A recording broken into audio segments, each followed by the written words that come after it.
If your clematis vine is putting out 3 sad flowers a year while your neighbor's is completely smothered in blooms from May to October, it's not luck. It's not their soil. It's not some secret they bought at a garden center. It's technique. And most of it takes 30 seconds once you know it. I've killed clematis.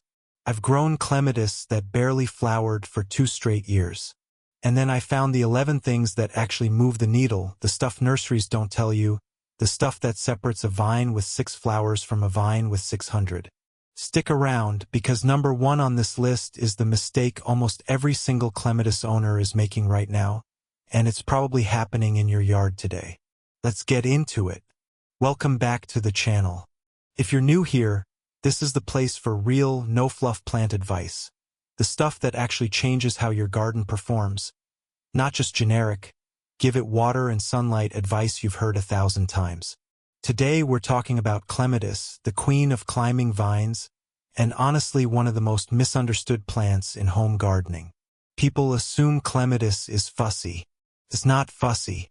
It just has a few very specific preferences, and if you ignore them, you get a vine that survives but never truly performs. If you meet those preferences, though, you get walls covered in flowers. You get the vine everyone stops to take pictures of. So let's count down the 11 secrets, starting with number 11, and working our way to the single biggest bloom booster on the entire list. Make sure you stay for numbers 3, 2, and 1.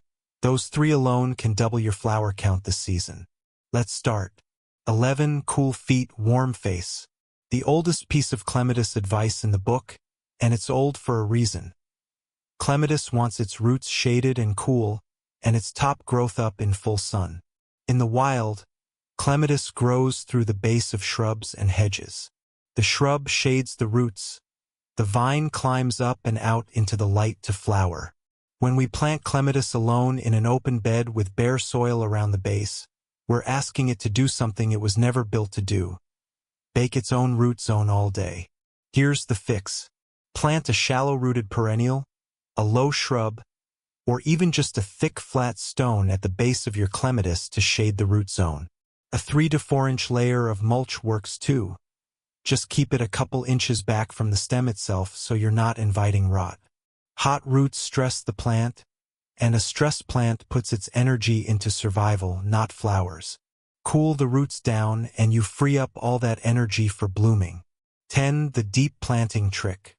Most perennials you plant at the same soil depth they were growing in the pot.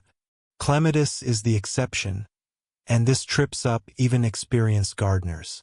Plant your clematis 2 to 3 inches deeper than it was sitting in its nursery pot.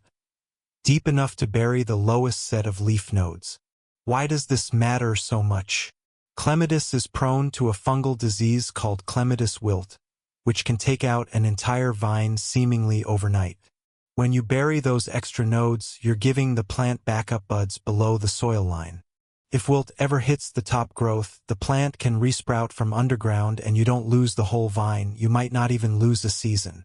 Deep planting also encourages a stronger root system and more basal shoots, which means more stems, which eventually means more flowers. This is genuinely one of those 5-minute decisions at planting time that pays off for the entire life of the vine. 9. Stop guessing. Know your pruning group. This one might be the most confusing part of clematis care, and it's the reason so many people accidentally prune away this year's flowers without realizing it. Clematis varieties fall into 3 pruning groups, and each group blooms and grows differently. Group 1 blooms early in spring on last year's growth. These need almost no pruning, just a light tidy after flowering to remove dead or damaged stems. Group 2 blooms in late spring and early summer, often on a mix of old and new growth, sometimes putting out a second flush later in the season. These get a light prune in late winter, just cutting back to a strong pair of buds, and then a little tidy after the first flush to encourage the second. Group 3 is the one most people have, the late, big flowering types that bloom on new growth. These get cut back hard, down to about 12 to 18 inches, in late winter or very early spring. Here's the mistake that costs people an entire year of flowers. pruning a Group 1 or Group 2 variety like it's a Group 3. You cut off all the growth that was about to flower, and then you spend the whole season wondering why your healthy vine never bloomed. If you don't know which group your clematis is, check the plant tag, or search the variety name plus pruning group. It takes 2 minutes and it will completely change how you treat that plant every single year going forward. If you're finding this useful, do me a favor and hit that like button right now. It genuinely helps this video reach more gardeners who are dealing with the exact same sad, flowerless vine you might have had last year. Alright, back to the list. 8. Feed it like it's hungry. Because it is. Clematis is a heavy feeder. It's putting out feet of new growth and dozens of flower buds in a single season, and that takes real fuel. In early spring, as new growth starts, work a balanced, slow-release fertilizer into the soil around the base. Something with a roughly even ratio of nitrogen, phosphorus, and potassium works well early on to build strong growth. Then, once flower buds start to form, switch your feeding towards something higher in potassium and phosphorus. A bloom-boosting formula, the same kind you'd use on roses or tomatoes. Nitrogen builds leaves and stems. Potassium and phosphorus build flowers. If you keep feeding high-nitrogen food all season, you'll get a gorgeous, leafy vine that barely blooms. A liquid feed every few weeks through the growing season, on top of that early slow-release base, keeps the plant fueled for wave after wave of flowers instead of one modest flush. 7. Water deep, not often.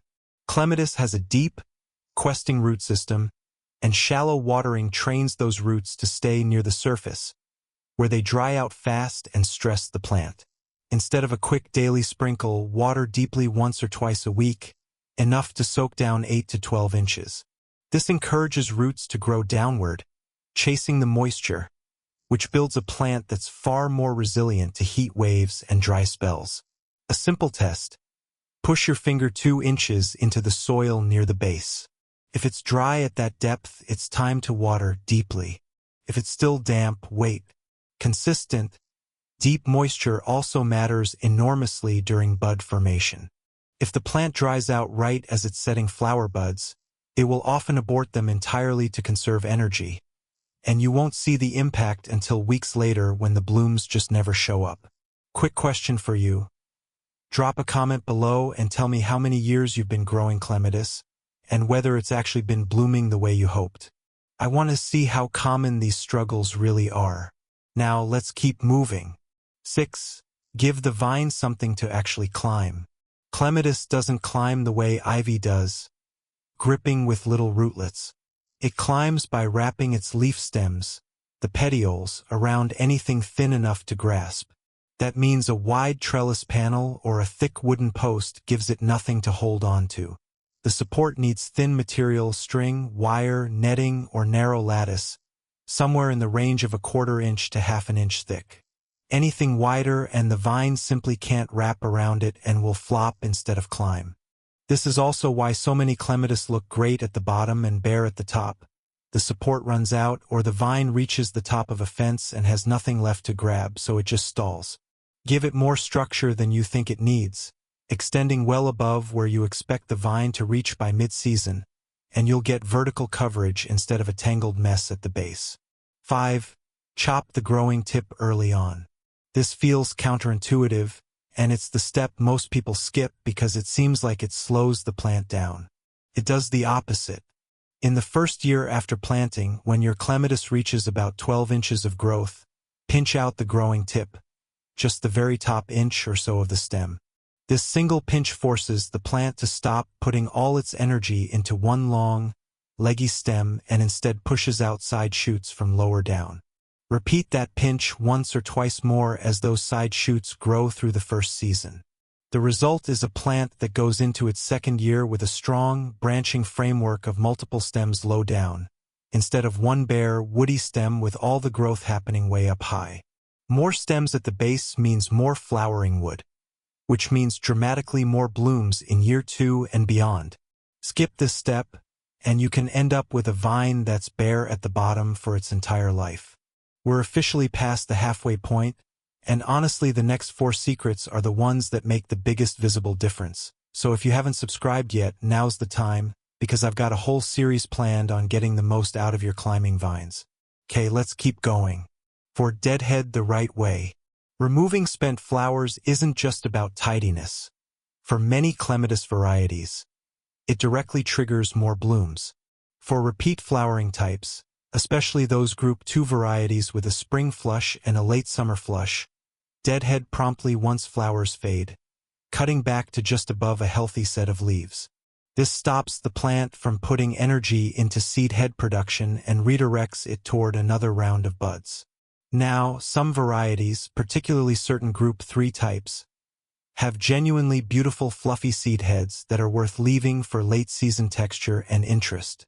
So this isn't a blanket rule, it's a judgment call based on your variety. But if your goal is maximum flower output and your clematis is a repeat bloomer, prompt deadheading after each flush is one of the simplest, fastest ways to squeeze an extra round of flowers out of the same plant in the same season. 3. Fix the air around it. Clematis wilt and powdery mildew both thrive in still, humid air. If your vine is crammed against a solid wall with no airflow, or planted so densely with its neighbors that air can't move through the foliage, you're creating exactly the conditions that invite disease, and a sick plant does not bloom well. Give a few inches of space between the vine and any solid wall or fence, so air can circulate behind it. If you're growing multiple clematis together, don't crowd them shoulder to shoulder. Leave enough room that leaves aren't in constant contact with each other. This one is invisible until it isn't.